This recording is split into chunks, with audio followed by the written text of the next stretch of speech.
So as I stated a bit earlier to Reverend Dason, this is the 28th of 32 classes of our structured study of Vipassana, meaning introspective insight into Anicca, Anatta, and Dukkha. I would have got it for you, Anthony. That's okay.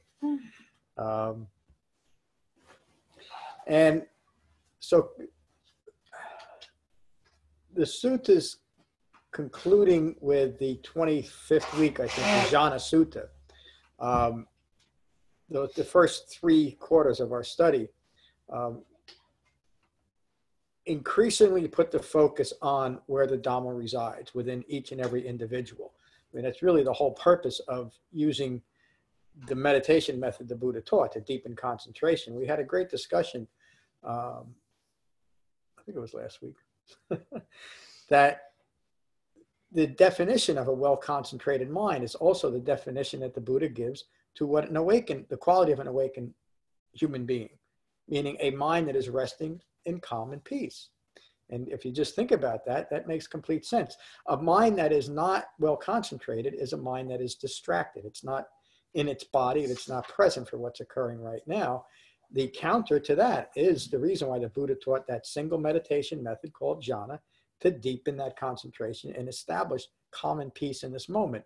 And so when we lose that, the concentration that we've developed through jhana meditation gives us the ability to come back into our bodies, to come back into the present moment, come back to the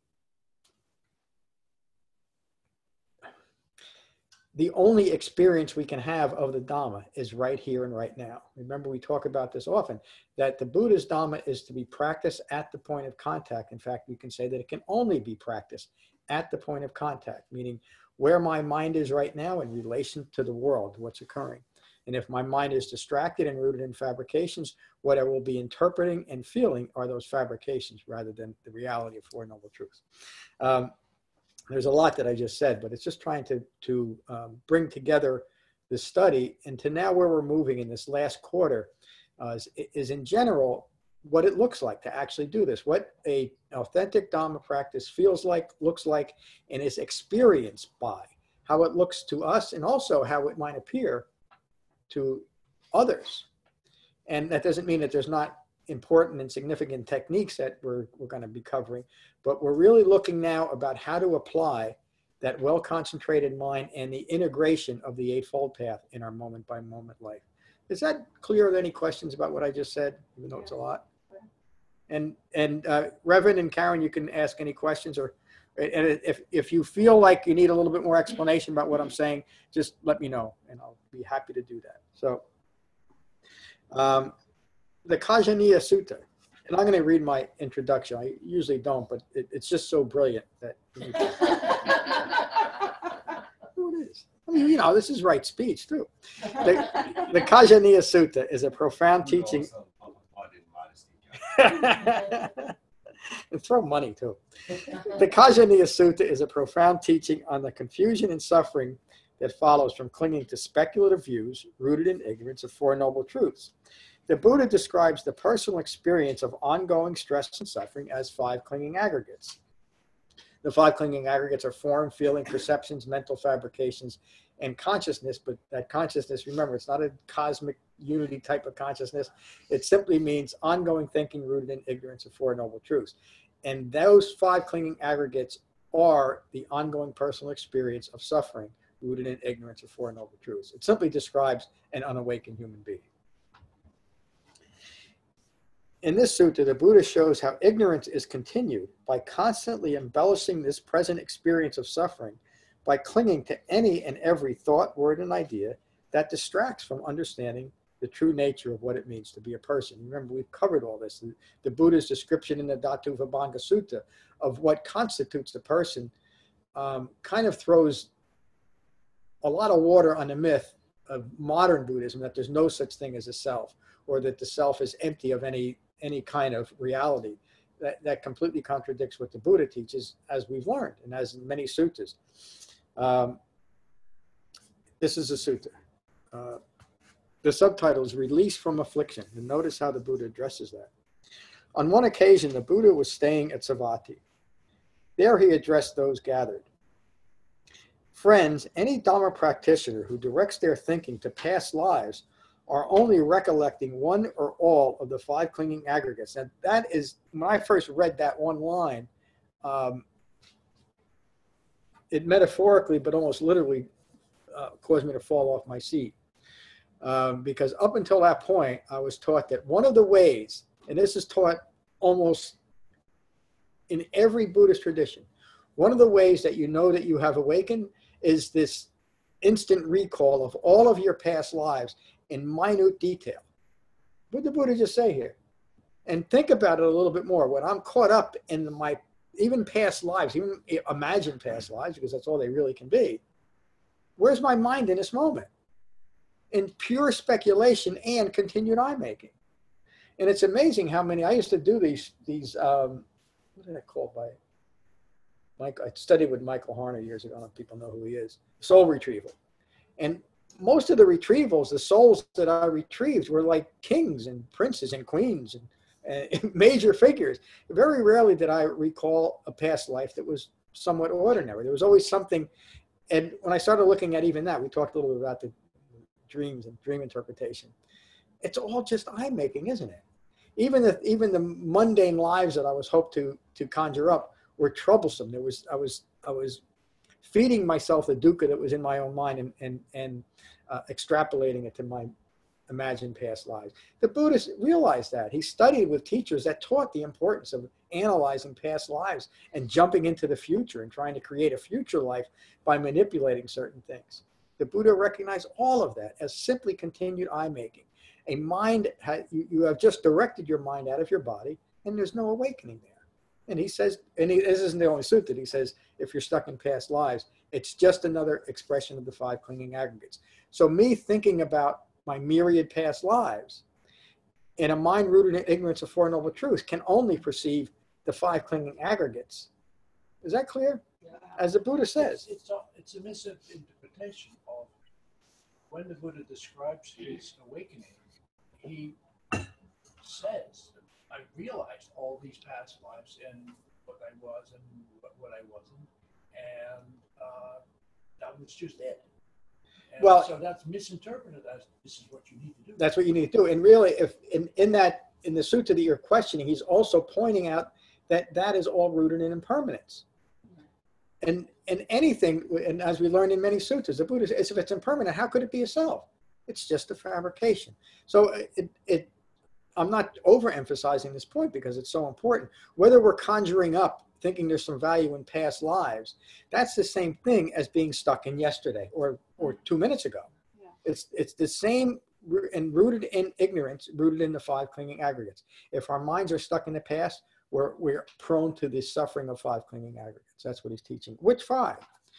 When recollecting, and look at the eye-making in this. When recollecting, I was one with such a form in the past, one is only recollecting form. What do we know about form? It's impermanent, and it can't be a self. When recollecting, I was one with such a feeling in the past, one is only recollecting a feeling. What do we know about feelings? They're impermanent. When recollecting, I was one with such a perception in the past, one is only recollecting a perception. And if the perception is based on ignorance of Four Noble Truths, that perception is rooted in ignorance and it's impermanent. When recollecting, I was one with such a fabrication in the past, one is only recollecting a fabrication. Again, impermanent and fabricated. When recollecting, I was one with such a consciousness in the past, one is only recollecting a consciousness. So the Buddha is referencing each one of the 5 clinging aggregates, what a human being experiences as a self, and saying they're all rooted in ignorance of Four Noble Truths. They're all impermanent. Oh, John. Yes, Reverend. Oh, what sutta was that? This is called the Khajjaniya Sutta. I don't know if I have the... it's linked on the website. Okay. And that just brings up something, and Karen too. If you want to get my newsletter that I send out an email every Monday and Friday that describes the topic of the classes and some other important information, you can sign up on the website. But I'll talk to you later, Reverend, about where to locate this. So just send me a text or something with your phone number. But you can do it. You can search on the website too. So anyway, So the Buddha asked, why is the form aggregate called form? Because it is afflicted. An interesting line. It's called form because it is afflicted. What does he mean? I don't know. It could only deteriorate. Afflicted. Think about self-identifying with form and why we would do that. Six sense based, isn't it? With senses, anything with form would have to do with your senses. Right? And interpreting it. And so if we're interpreting it through a sixth sense base that's rooted in ignorance, the affliction is that, just that, is the fabricated view that we're applying to this form and calling it me. It's afflicted. Remember, the sutta is subtitled Release from Affliction. How do we let go? It's a direct teaching on letting go of fabricated views of self in relation to the world.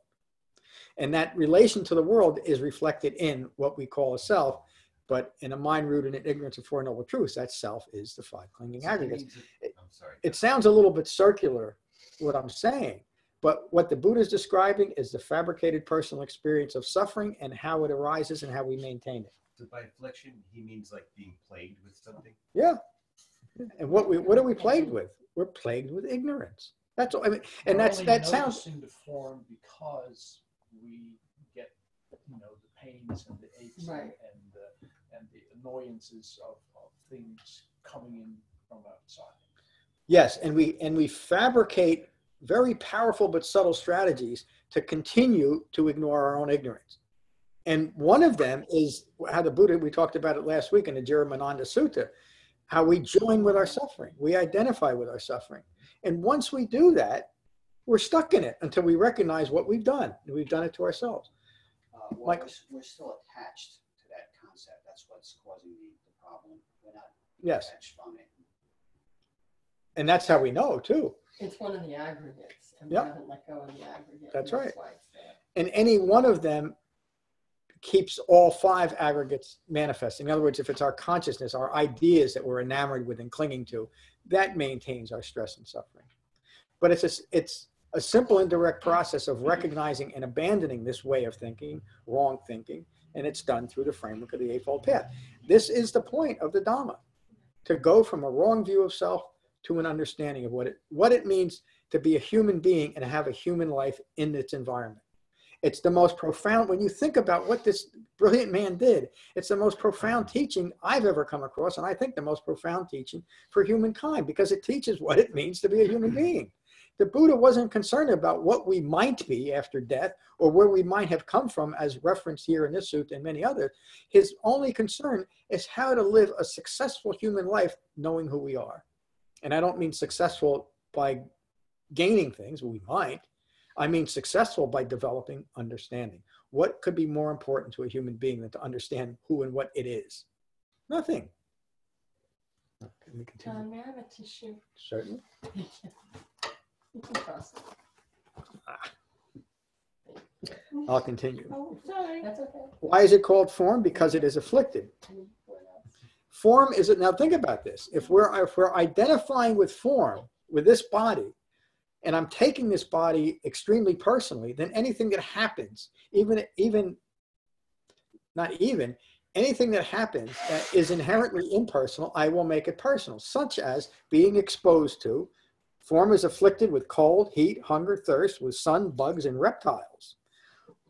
And if I don't like the cold or the reptiles, I'm going to take it personally and think about what a miserable life I'm having, at least right now, because it's cold out or it's too hot out, or I just saw a snake slither by, or there's a bug flying around my room, instead of maintaining calm and peace, because I understand this is simply a consequence of having a human life. And so someone's going to think, well, what if it's a bad snake? What do you do with it? You walk away. That's all. And you maintain a calm and peaceful mind. It's like on the very first retreat up at Juan Dharma Center in 2013, I was talking, I think it was after the Anatta Sutta, the Sutta on not self. You remember. The question was put to me, and I could see the agitation. Well, what happens if a train's coming at you? What do you do then? And the question was that they're still stuck in this idea of there's no such thing as a self, and there's a self standing. And what do? Take 2 steps to the right. Let the train pass. A mind united in its body always knows what to do.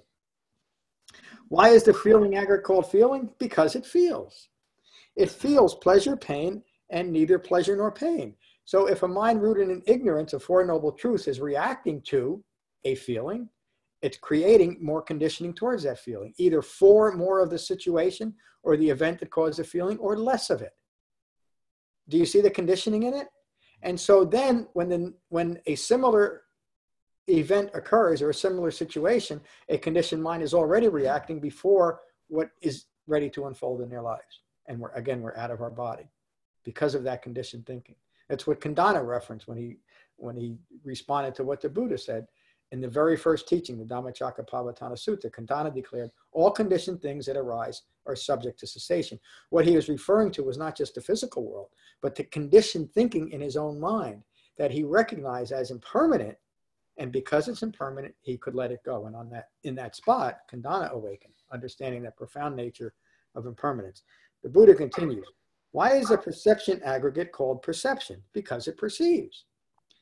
It perceives blue, yellow, red, and white. And not the Buddha's just being, he could give an endless list of what it perceives, but he's just saying the differences. It sees the same object, but has preferences. I like blue, that one's red, that one's white, I like it that way. Meaning a preferential view. I like blue, but that red shirt's got to go. Why? Because I'm taking it personally.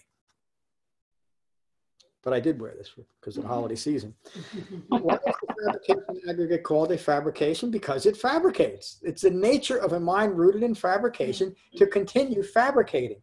That's another way of saying what I just said previously. A mind rooted in ignorance will create very subtle but powerful strategies to ignore its own ignorance by continuing fabricating everything that's occurring, unless you have a framework for seeing it. That's what the Buddha awakened to and why he gave us an eightfold path to recognize our fabricated views in an environment that we could actually abandon them to.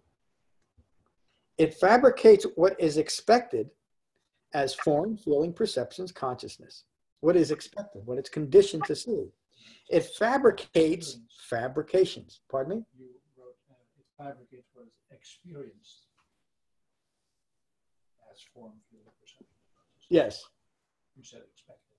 Oh, I'm sorry. Thank you for the clarity.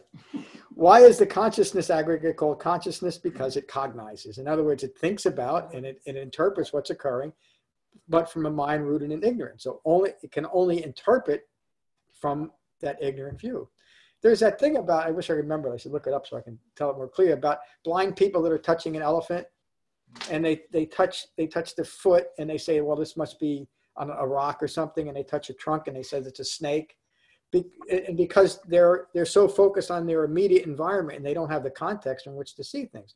So they're perceiving things from their own conditioned view, what they think. That feels like a rock, must be a rock. That feels like a snake, it must be a snake. They're not seeing clearly because they can't what's right in front of them.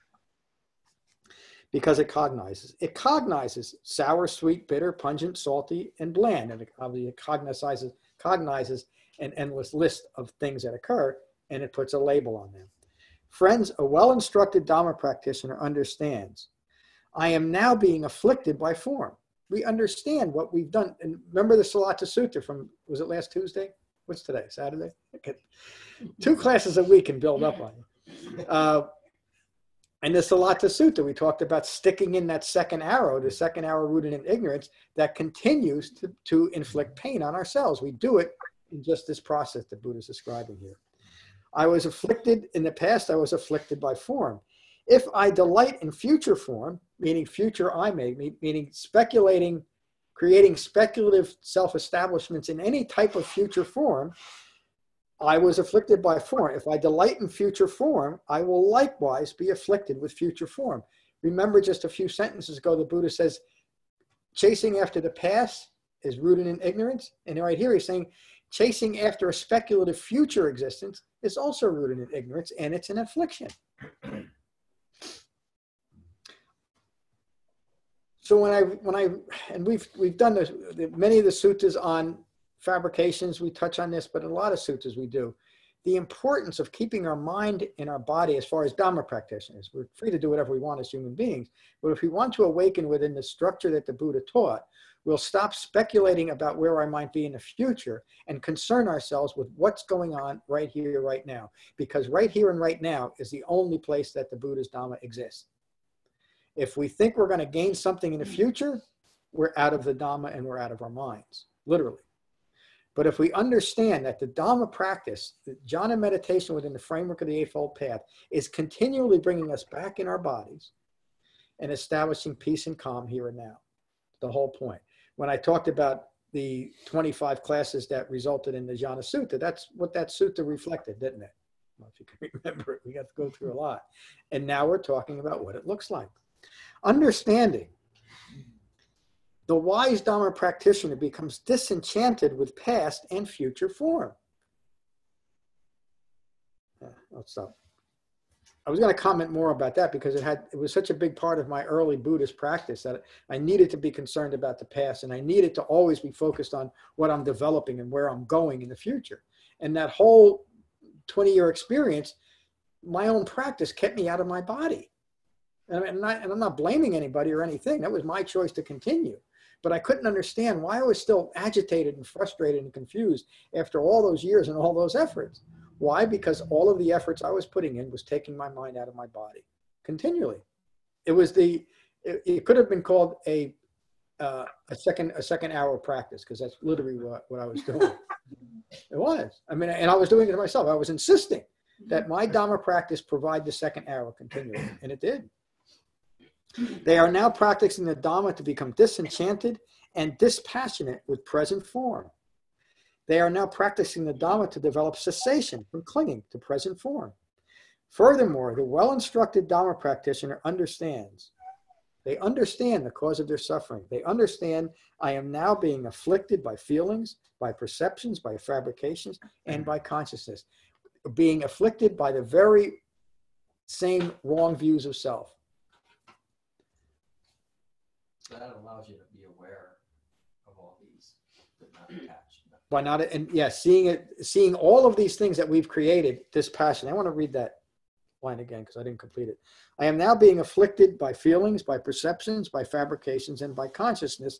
In the past, I was also afflicted by feelings, perceptions, by fabrications, and by consciousness. And if I delight in future feelings, perceptions, fabrications, or consciousness, I will likewise be afflicted with future feelings, perceptions, fabrications, and consciousness.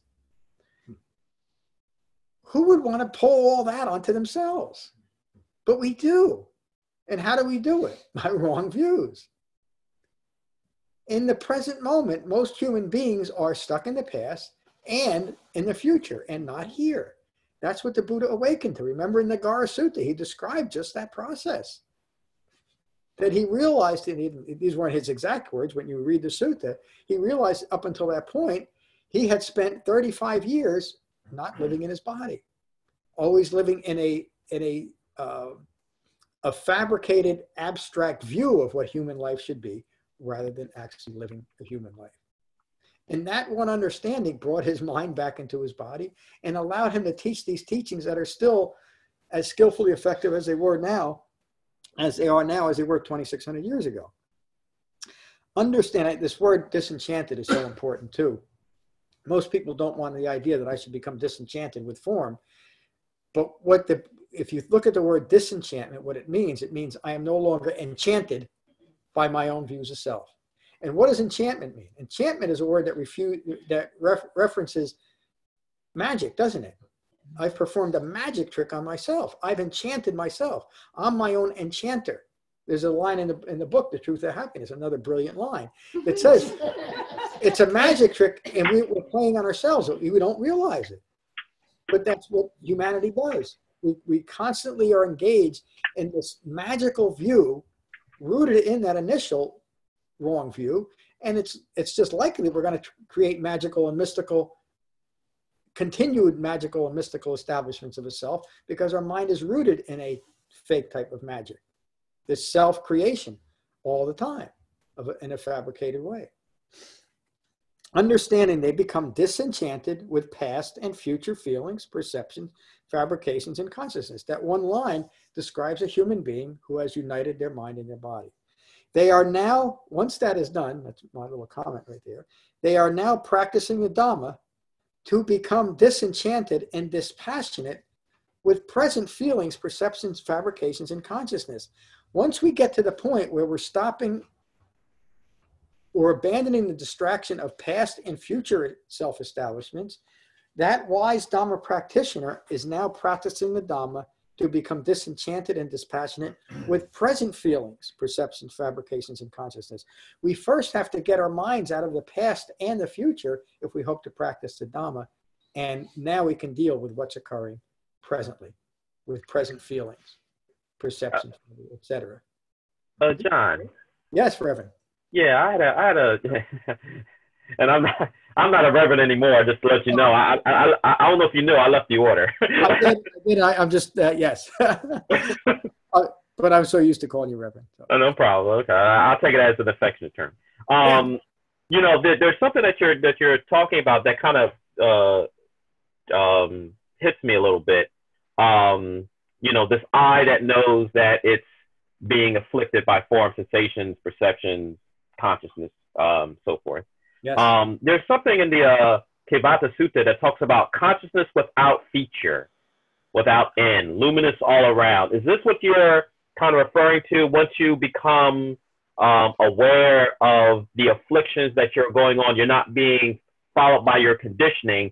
Now you have a consciousness without feature that's luminous. Is this your kind of sense?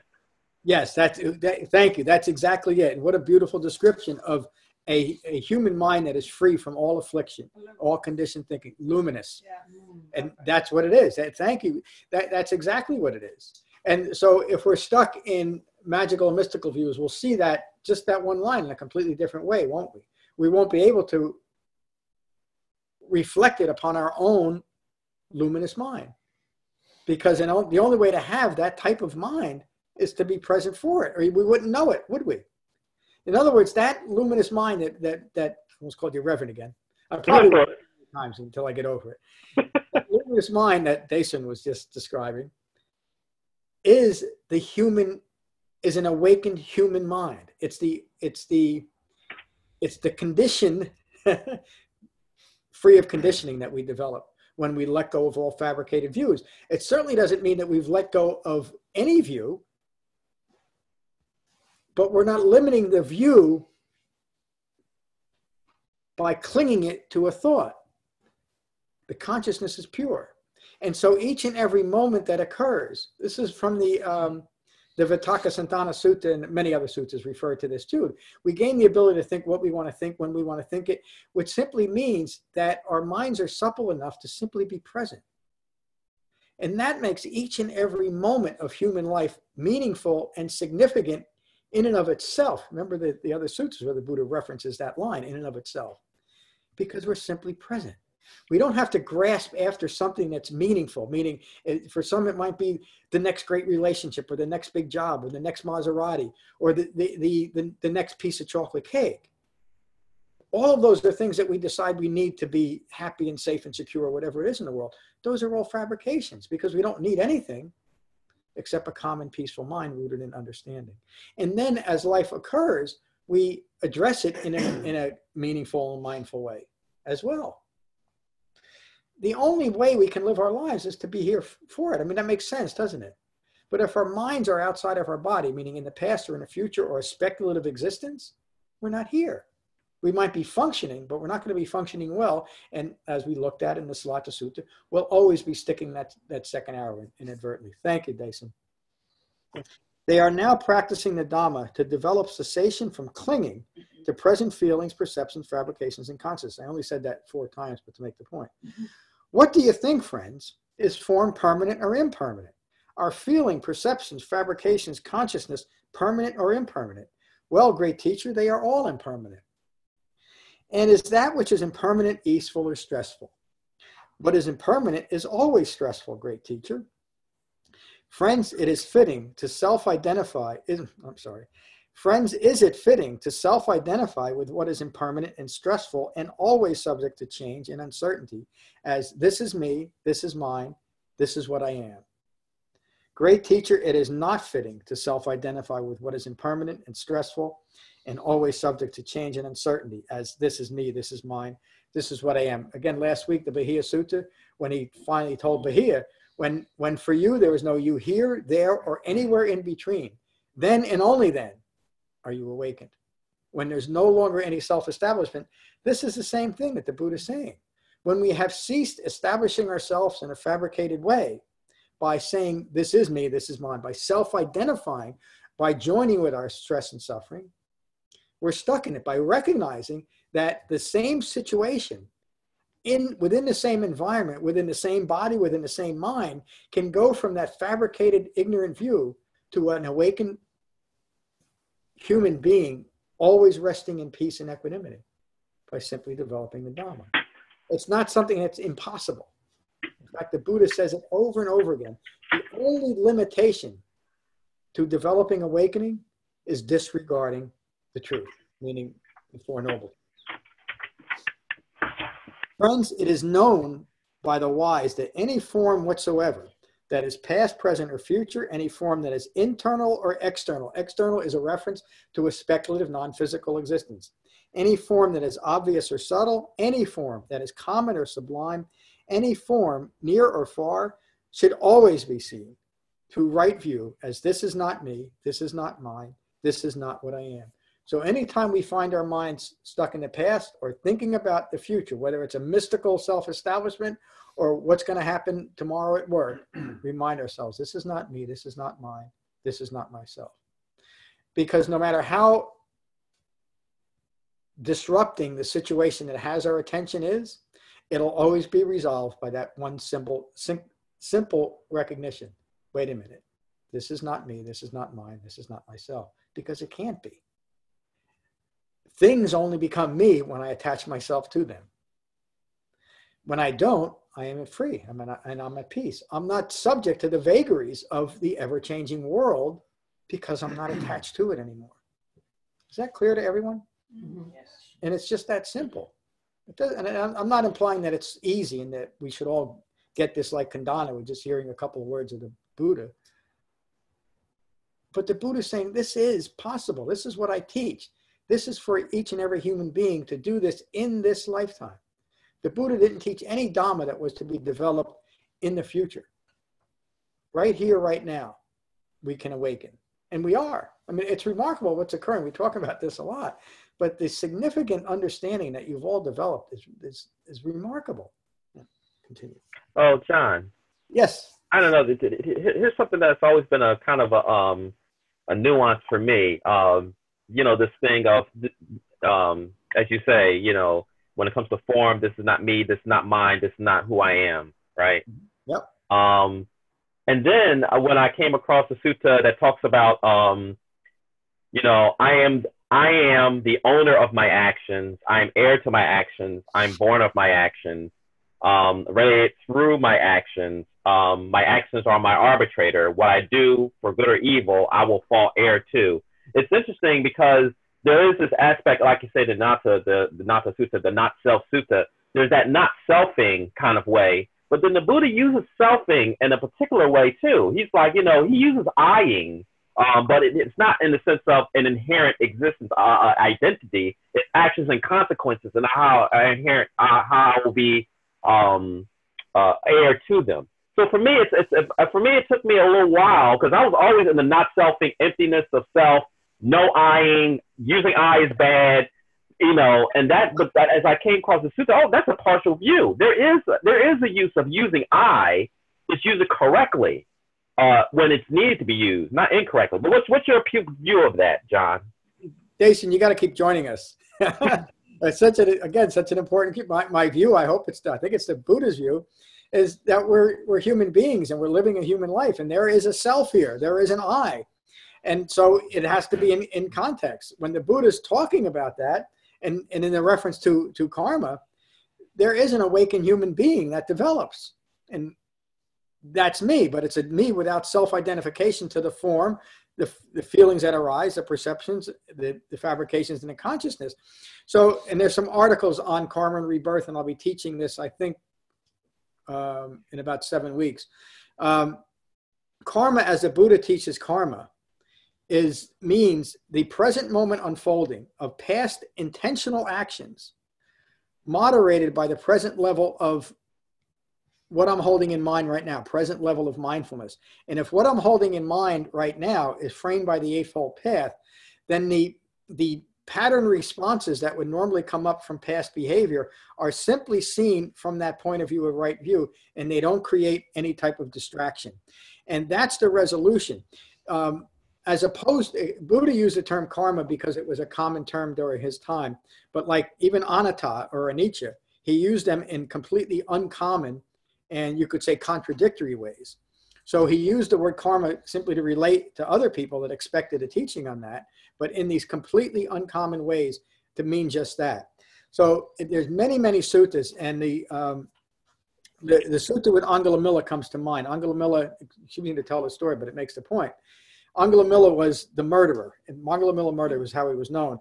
And he was this bloodthirsty gentleman who, when he killed someone, he cut off one finger and he made a necklace. And he had 99 of these on his necklace one day. And he's walking down the street. I'll speed this up and I won't tell the whole story. He's walking down the road one day and he spots the Buddha at the time when he's looking for number 100. He says, that's him. That's number 100.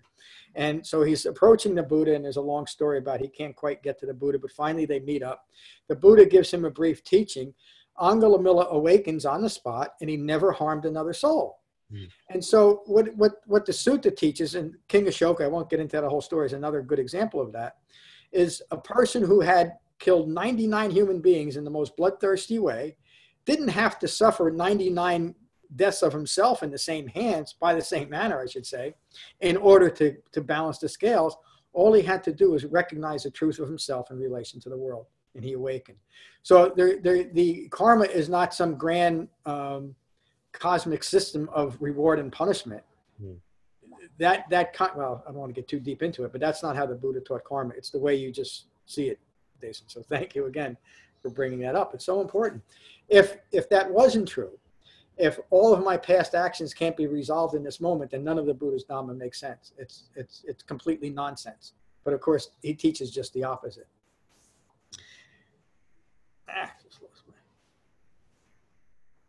Furthermore, any feelings, perceptions, fabrications, or consciousness whatsoever, past, present, or future, remember that, internal or external, obvious or subtle, common or sublime, near or far, should always be seen through right view as this is not me, this is not mine, this is not what I am.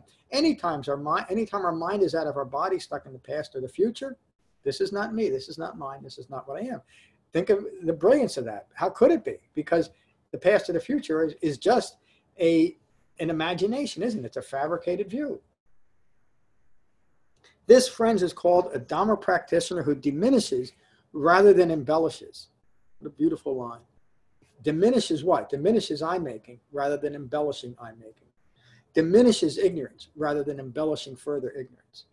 Who abandons rather than clings. Who disregards rather than acquires. Who scatters and does not pile up. Look at all the big pile of gold I got in my house. Or look at I got more coconuts in my hut than you do. We still do that. The wise Dhamma practitioner diminishes form, feeling, perceptions, fabrications, and consciousness rather than embellish these aggregates. The wise Dhamma practitioner abandons form, feeling, perceptions, fabrications, and consciousness rather than cling to these aggregates. The wise Dhamma practitioner discards form, feeling, perceptions, fabrications, and consciousness rather than acquire these aggregates. The wise Dhamma practitioner scatters form, feeling, perceptions, fabrications, and consciousness rather than pile up these aggregates. Understanding impermanence with regards to these aggregates, the well-instructed Dhamma practitioner grows disenchanted with form, disenchanted with feeling, disenchanted with perceptions, and they grow disenchanted with consciousness. Disenchanted with consciousness, all those things. Disenchanted, excuse me. Let me say it this way, adding my word to this. From being disenchanted, they become dispassionate. With dispassion established, there is release. My comment, from clinging to wrong views, ignorant of Four Noble Truths. Released, they know they are released. There's no ambiguity or speculation about awakening, would it? That would be contrary to the Buddha's Dhamma. Released from wrong views, we know it. How do we know it? Because our minds are calm and at peace. And we're all developing that at our own rate, at our own speed, but we all have experienced it, correctly? Correct? We know we've had the experience of diminishing eye making. Is that true? Yeah. Is that true, Jason and Karen? Released, they know they are released. Nobody has to tell me. Nobody has to qualify my release. And we can fool ourselves if we don't have the framework of the Eightfold Path, but that's what it's there. So we no longer continue to fool ourselves about who we are in relation to the world we live in. We know we've released from those wrong views. They know that birth is ended. A life well integrated with a heartwood has been fulfilled. The task is complete. They know that there will be no further entanglements with the world. Usually that's written as there will be no further becoming in the world. But that's what the Buddha is talking about. We have to understand what he means by becoming. But it means that we're entangled in the world. This friend is a Dhamma practitioner who neither diminishes nor embellishes form, feeling, perception, fabrications, or consciousness, but who is now established in the Dhamma, having abandoned identifying with these aggregates. This friend is a Dhamma practitioner who neither clings to nor abandons form, feeling, perception, fabrications, consciousness, but who is now established in the Dhamma, having abandoned these aggregates. And another way of saying that is having abandoned ignorance.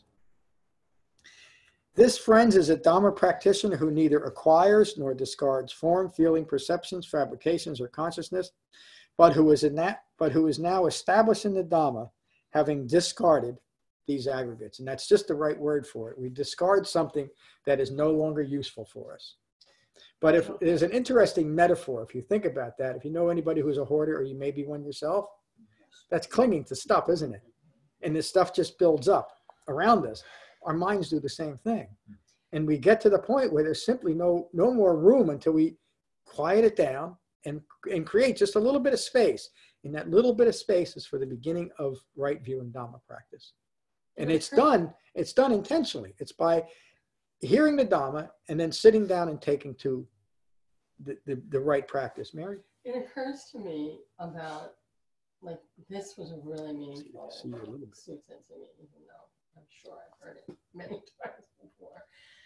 But it occurs to me that it's the external versus the internal. Yeah. So, like, for example, I don't know whether it was 7 or 8 years ago, we made changes in our life and thinned from one house to another, right? So we thinned, we right-sized, we weren't living in a footprint that was more than what was necessary, got rid of a lot of things. You can do all that, and it's like wearing a bumper sticker, right? Or somebody who says, be kind, right? If you haven't done the internal work to diminish, dispose of, abandon your relationship with the aggregates, you've just gotten rid of a lot of furniture.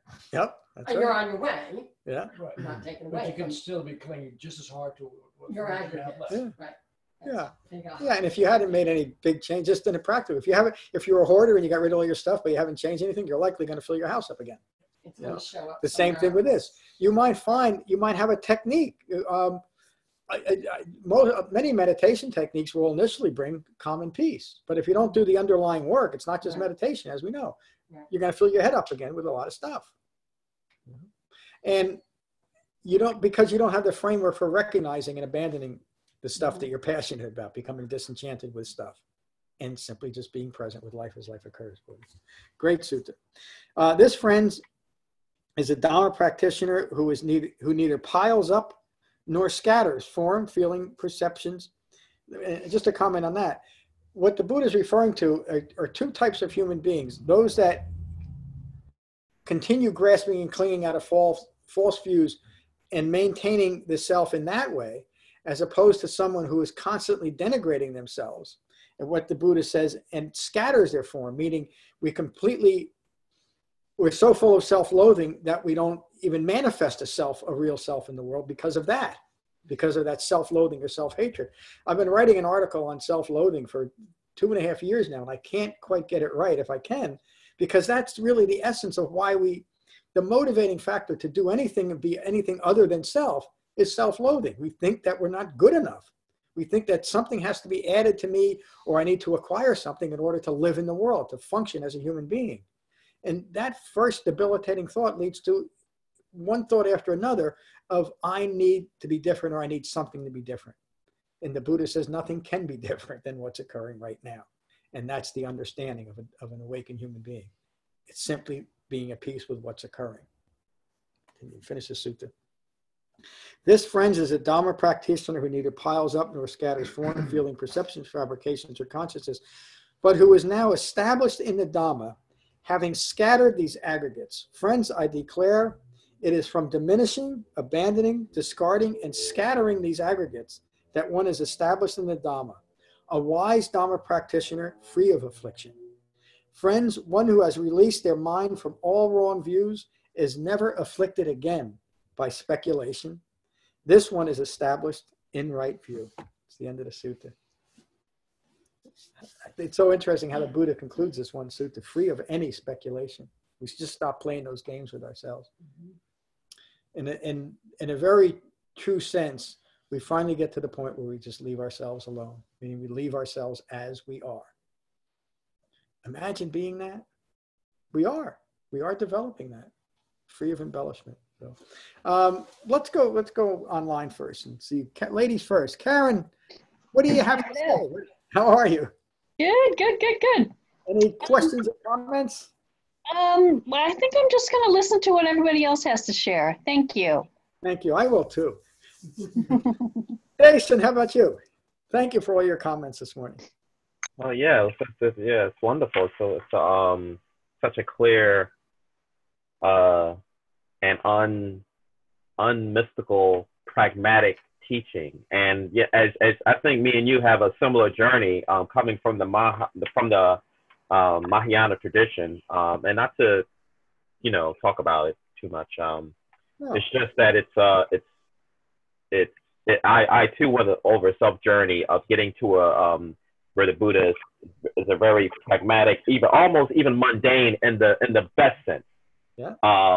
Kind of teaching. So and that makes it timeless rather than being fixed in a particular period. So yeah, and this particular sutta I have not read, and as I'm reading, I'm like, wow, I'm put this in my library because it's such a wonderful, clear, and insightful sutta. Thank you so much for that.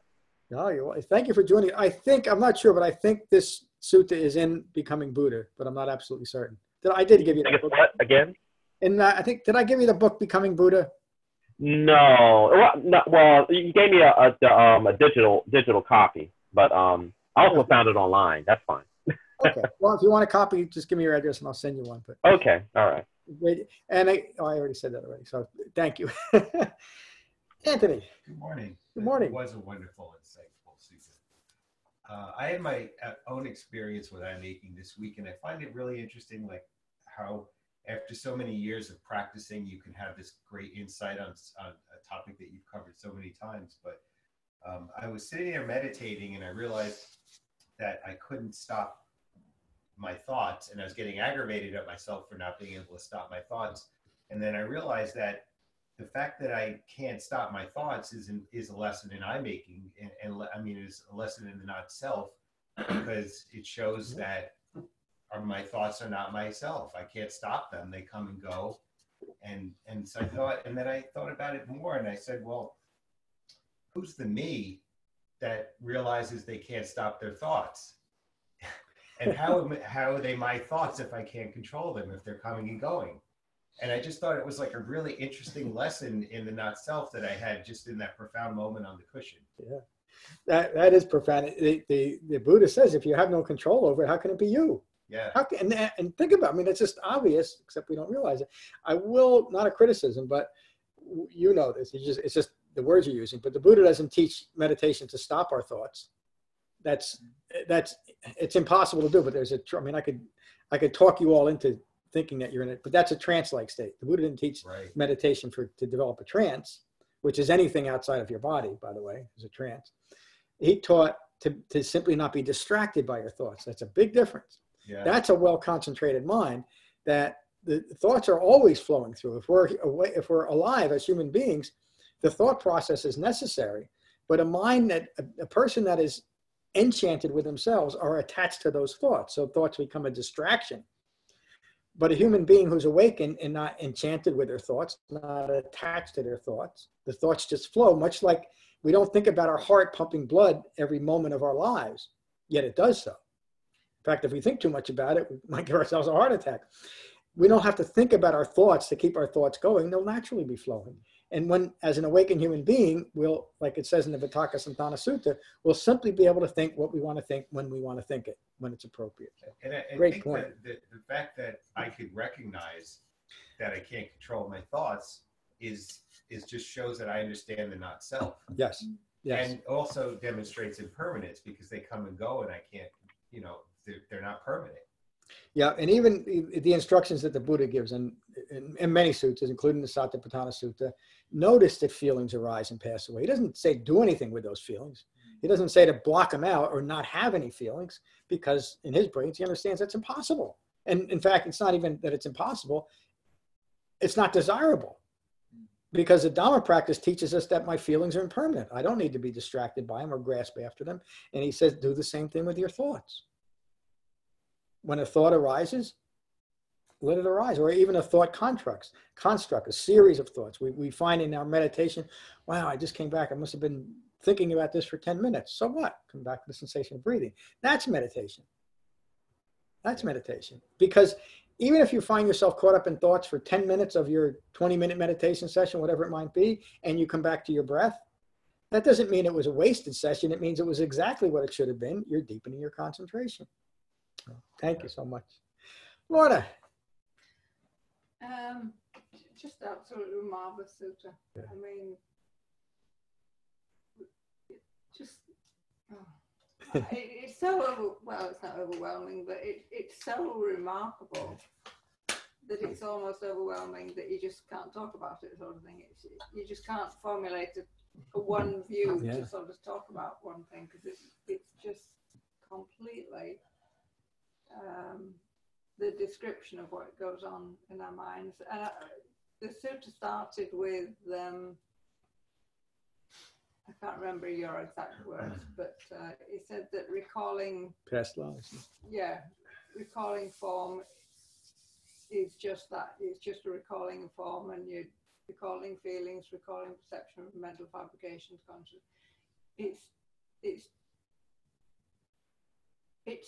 It's brilliantly simple, but it's so deep to think and follow that thought through, that what are you doing? To understand what are you doing? And yet when it's described to you, it's just so brilliantly thoughtful, and as I say, I just can't talk about it. It's just so it's brilliant. It really is brilliant.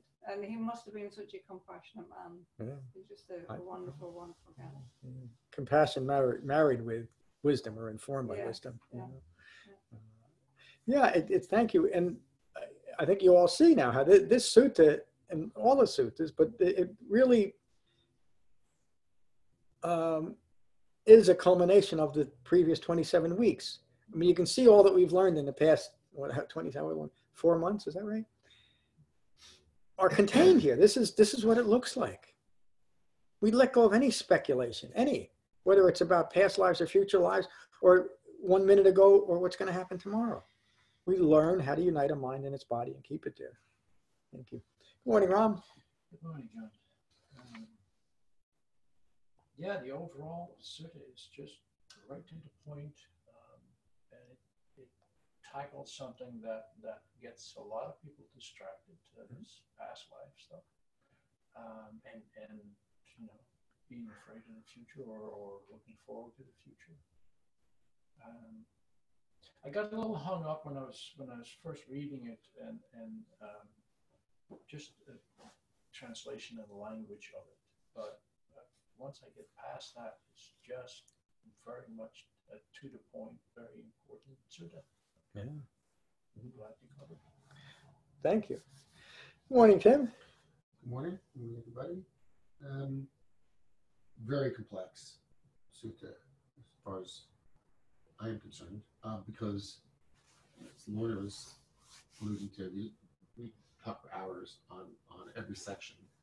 One thing that I found with the discussions that we were having is the self-loathing aspect. And I can't help but think of, as I go through my life and practicing the Dhamma, how can I incorporate it in my human life, my day-to-day actions? And understanding dependent origination and the 5 clinging aggregates, how they affect everything within the Four Noble Truths. I realized that self-loathing is an extreme view, and then narcissism is the other end of it. And they both have the same type of suffering attached to them within that framework of the dependent origination and the aggregates. And this sutta,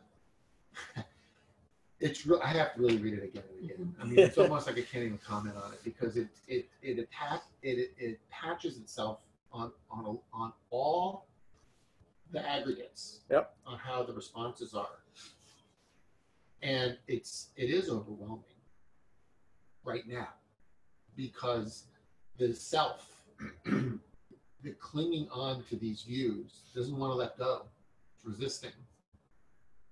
Okay? I don't know if that makes any sense. yeah. It's resisting this. Yeah. Greed and aversion are really the same thing, but Yeah. So, the self-loathing and the narcissism thing, maybe they're one and the same, well, but they're extreme. yes. So it is an extreme view that develops within an individual that leads to self-loathing and narcissism. But self-loathing is narcissism, isn't it? So I mean, they're one and the same. So it's self-absorption. It's like, whoa. And again, but look at we're using the right words. Look at what that is. Look at what self-loathing is. Self-absorption. What does the Buddha teach? That's the problem, is I'm-making, selfing in this moment. What could be wrong with any human being? What? And to Anthony's point, with the Dhamma, we can recognize when we get into that point of feeling sorry for ourselves or self-loathing. At least I think I can, or if I get full of myself for whatever reason, recognize it and say, well, this is a wrong view. This is a wrong way, and not a proper way to practice the Dhamma and bring it back. Yeah, and even there, the brilliance of the Buddha is understanding how we want to continue to create strategies to ignore our own ignorance. He provided this simple and pure Dhamma practice that if we actually engage in it and nothing else, meaning we don't embellish the Dhamma with other fabricated views, if we just stay focused, the end is known. The end is true. We're going to awaken. That's what he taught. But he taught it so specifically and purely because of that, because he understood the incredibly tenacious, compulsive need for I-making. So it had to be simple. It had to be well-focused. It had to be gently exclusionary of other fabricated views, so that we wouldn't want to bring our fabrications into Dhamma practice, which is really just what has happened, isn't it? But that's to be understood too. Of course, we've done, we don't get too deep into that. Thank you. Good morning, Mary. Good morning, John. Often I feel as Lorna and others have described, where it's hard to articulate and you're overwhelmed. But this one, I really enjoyed reading. I read it several times. It reminds me of how, you've said many times over the years that your practice, the word isn't should, so you can correct me, but your practice is likely invisible to other people. Yeah. Because the goal is internal. And so in this case with this sutta, the goal is your relationship and the untangling from the relationship with the 5 clinging aggregates, because then that creates right view for the Four Noble Truths. It creates a direct experience with dependent origination. And to stay focused on that it's not about trying to be a better person in the human world, because that will be a natural outcome of the inside work. So it's a little bit like I tell people when they're going for like an interview, which can be very much about self, right?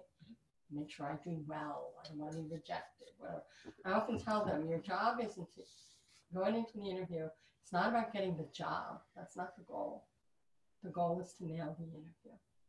And it makes it a smaller bite-sized piece, because you can't control if someone goes into the interview that's got more qualifications or certifications, right? So control what you can, and your job is here. So back to the sutta, your job is your relationship with these 5 clinging aggregates. You realize and experience in them in the real world. So in the real world, in the phenomenal world, I feel like, my feeling is that your job is to realize when you have contact, when you're experiencing that, try to refine and have restraint in that moment, to be skillful and learn from it, so that you continue to learn earlier and earlier, maybe before you go into a situation, or you sense the room of people in a more meaningful way. You have heightened alertness to the emotion of other people in the room. So before you even come in the room, or the minute you come in the room, you're like, okay, you sort of do a scan and you become aware at that point of contact where your aggregates are at and how you can be more skillful in that moment. And I think this sutta just covered all of that. It really brought everything you've been teaching, you know, all this time that I've participated, it really brought it home for me, and how I can apply the Dhamma. And the reminder that it is an inside job, that my outward behavior to anyone else might not appear any different, except the omission of maybe some unskillful behavior, maybe the recognition of additional kindnesses, but even that isn't the goal at all. And I think to make that the goal is like distracting from the work, right? That's I'm making to make that the goal. I want to make sure people see me differently or whatever. And so, or know that I'm a great Buddhist practitioner. Right. It needs to be invisible. And then the other thing was how all of those words, which have affected me differently over the years and on retreat, abandon, disenchantment, disentangling, detachment, like, you know, all those words. I don't think I ever saw it so clearly that it's detachment with the aggregates. It's detachment of what was just discussed in this sutta.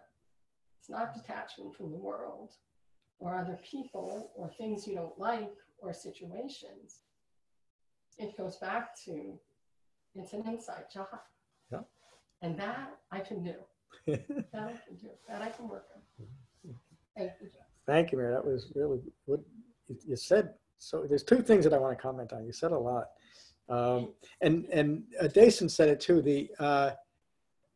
He used the word mundane, and it's a good word, because the Buddha taught something that is so incredibly ordinary. I mean, it's remarkable in what it develops, but it's ordinary because it's how to be a human being. That's what we are. There's nothing more ordinary than being a human being. In fact, it's extraordinary to not, isn't it? To live in false views. And what we were talking about somebody going on an interview, and I'm going to even not awaken, a wise Dhamma practitioner that needs a job would have to go into an interview. Well, isn't it I'm making? It depends on what they're holding in mind. If you're presenting your best self because you live in the world and you want to eat tonight, you need a job. But if you go in and you do your best and you're mindfully present and you engage in right speech and action and you don't get the job, a wise Dhamma practitioner simply moves on. You don't take it. And that's a defining difference. It looks exactly the same, doesn't it, to a person that went for a job interview and didn't get the job and kicked the dog, as a person who didn't get the job and went home and meditated for 5 or 10 minutes or whatever. It had no effect. That's the difference. Outside, it looks like the same. Most people would never notice a difference, but I would bet everyone here has heard someone close to them say, there's something a little different about you. You seem a little bit more calm, right? I mean, that's just what it is. We're not looking for proof. We're not looking for that validation because we experience it ourselves. We know that it works. So, thank you. Good morning, David. Thank you, Jen, for teaching. Thank you for being here. Morning, Kevin. Good to see you. Wow, it's just so wonderful to hear everybody's interpretation of this and the beauty of it. So deep. Yeah. Really, when hearing the first noble truth, the Buddha says, in short, the 5 clean aggregates of dukkha. Yep. And then you realize, okay, what does that mean when I first heard it? And this is the depth of it. It's not short, it's deep, it's multi-layered, and it affects us so deeply. And understanding it is so important to the Dhamma. Yeah. And it's beautifully explained. And Yeah. thank you. Yeah, thank you. Good to see you. Good morning, Michael. Hi, John. How are you? I'm good. Thank you for asking. There's a lot in this sutta, as we all know. Just a thing or two because of kind of like what I got out of this. As far as the aggregates go, recognizing them as they occur, as they impress upon us. At that point, it's not me, it's not mine, it's not who I am. Just as you had said that, and it's so simple. It's simple in thinking of that's the way we can handle them and understand and not relate to them or identify with them. So that kind of like, again, simplifies a very complex sutta for me anyhow. And I hope I'm not oversimplifying it, but I find it like when we kind of like recognize what's not me, not mine, and not who I am, and from that perspective, moving forward, it kind of like, gives you an awareness, or you can sense where we're going here. Yeah. That's just one thing I want to mention. And again, recognizing these things, again, the aggregates, that's right view. Recognizing them and seeing them for what they are and knowing that that's not who I am. So that's right view. The other thing I want to mention was the whole idea of, Anthony had mentioned meditation, John, meditation, and yes, we can't stop those thoughts that are racing through our minds. And you made a very good point. It's not our job to just like not stop them, but not engaging or not getting caught up with those thoughts when they do come. And what seems like it works for me, and I'm just like as new as anybody, you guys are much more further down deep into this than I am, but like what seems to work for me is like, again, and it's what we talk about so many times here, is going right back to concentrating on the breath. Concentrating on the in and the out breath.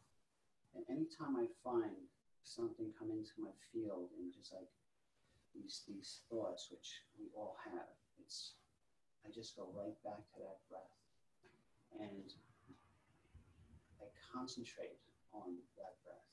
And that's the whole idea of jhana meditation, is not to stop the thoughts, but to concentrate on the breath so that we don't get distracted. Distracted, we develop a deepening concentration, which enables us to have that penetrating discernment that we need to recognize what's going on in every moment that we're living here. Okay, and I'll just I just took this little excerpt from the sutta last week that I kind of, and you had actually mentioned it, John. It was Bahia, I believe. Is that correctly said? And Julie and I had discussed this, like, and just like it seems just like such a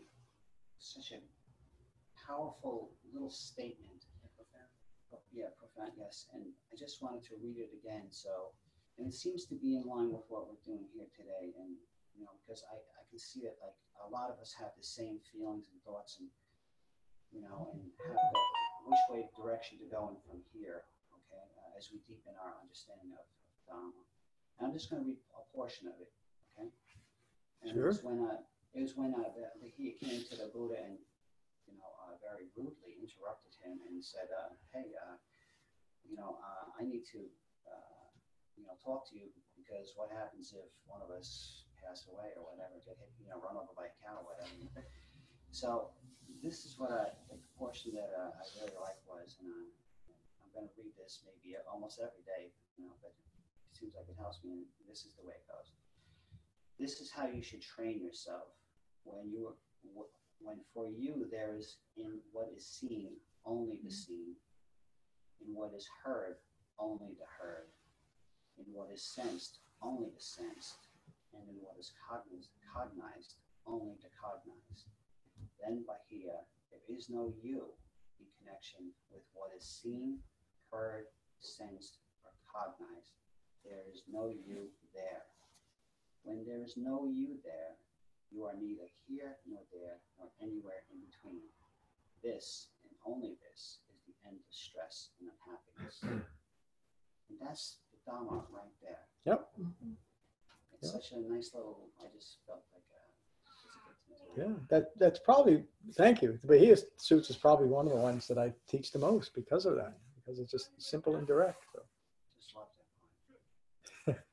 Thank you. Good morning, Julia. Good morning, John. And everyone said this is it's a complete. This sutta is very complete. Yeah. So there's very little. I mean, like it's complete of all the knowledge that we've learned. So it's a culmination. Yeah. And it is very beautiful, beautifully said. And as Michael said, this line in Bahia's story goes with this also. You know, so there's not much more to say about that. There's one thing that I liked when he talked about perception.